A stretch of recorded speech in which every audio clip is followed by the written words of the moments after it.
Comment obtenir donc une valeur de surface d'escalier pour pouvoir calculer la mise en peinture éventuellement ou des travaux spécifiques grâce à Revit.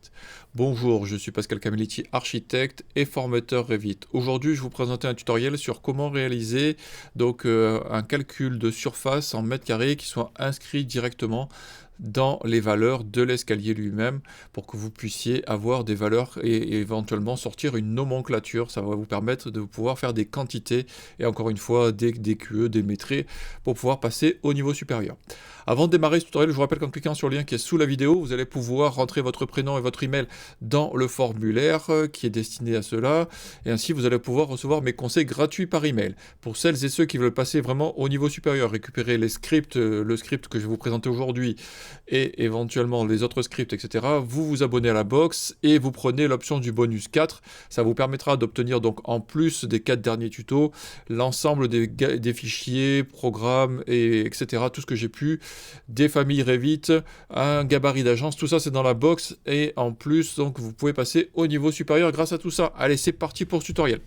Alors, comment je peux obtenir, grâce à Revit, les mètres carrés donc de surface d'escalier, du dessus de l'escalier en projection? Ben, c'est tout simple, vous allez voir, il y a un script Dynamo qui va vous permettre vraiment d'avoir tout ça, ça ne prend que quelques instants et ça va vraiment vous faire gagner du temps. Je vous montre, alors là, j'ai lancé le lecteur Dynamo, on voit que l'escalier, donc on va dire celui-ci, on va changer.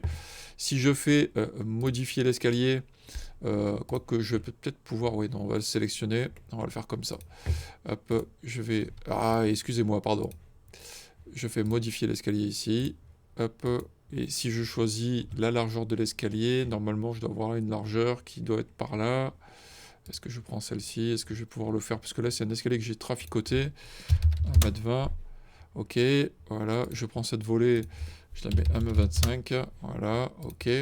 Donc on voit, bon, bah, même s'il n'est pas terrible, là c'est une projection, c'est un palier que je pourrais modifier, bon, on va le laisser comme ça. Je change les valeurs, là je n'ai rien changé, donc du coup, automatiquement, si je lance le script, hop, automatiquement, il recalcule, et là, il va me créer la surface de l'escalier qui a été modifiée. C'est très rapide et efficace. Alors comment faire ça? Alors, je vais vous montrer. La première chose, c'est que je vais repartir de zéro. Hop, hop, voilà. Je vais enregistrer le fichier.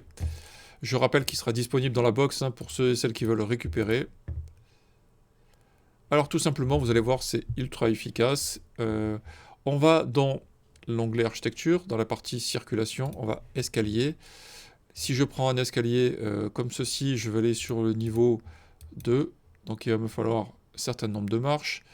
Ok, là je l'ai placé. Cet escalier, je pourrais éventuellement, donc je l'attrape, je pourrais le modifier comme ça. Je peux lui dire, je veux 1,55 de largeur. Voilà, et là je vais le valider. Donc là il va mettre des garde-corps, etc. Bon, peu importe. Et là maintenant, moi ce que je voudrais, c'est quand je sélectionne l'escalier, je voudrais que dans les informations de contrainte ici, j'ai la surface de l'escalier.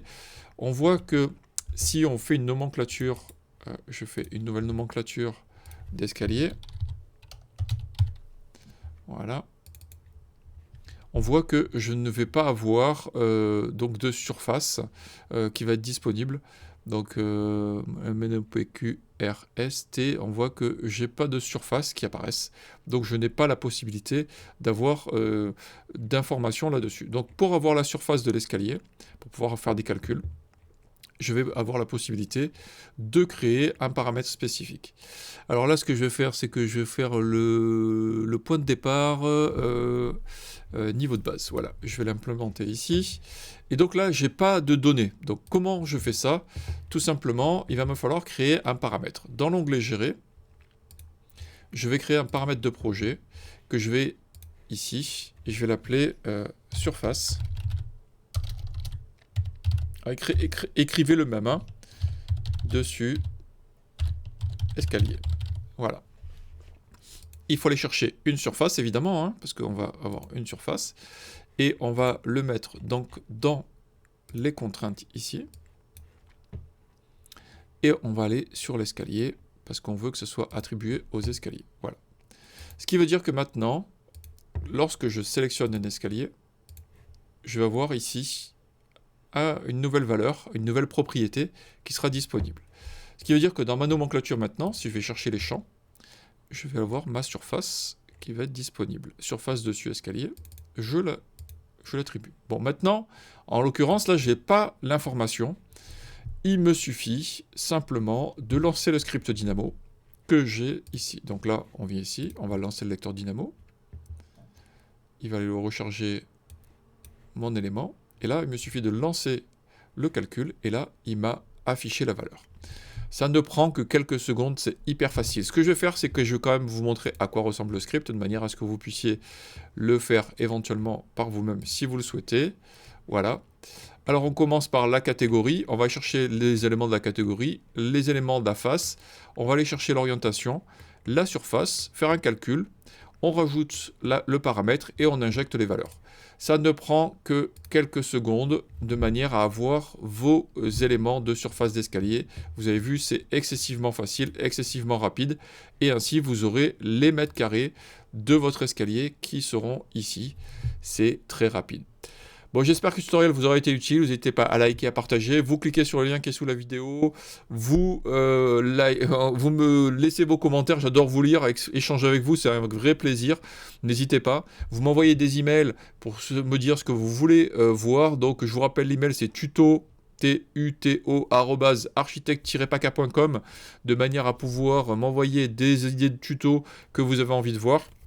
J'en ai encore pas mal à préparer, mais au moins ça me permet de savoir ce que vous voulez voir. Et vraiment, pour passer au niveau supérieur, je vous rappelle que vous cliquez sur le lien qui est sous la vidéo, vous rentrez vos informations et vous vous abonnez à la box en prenant l'option du bonus 4 qui vous permet d'avoir la totalité de tout ce que j'ai fait depuis mars 2020 et ainsi vraiment gagner en capacité et en compétences. Je vous dis à la semaine prochaine pour un nouveau tuto. Merci, au revoir.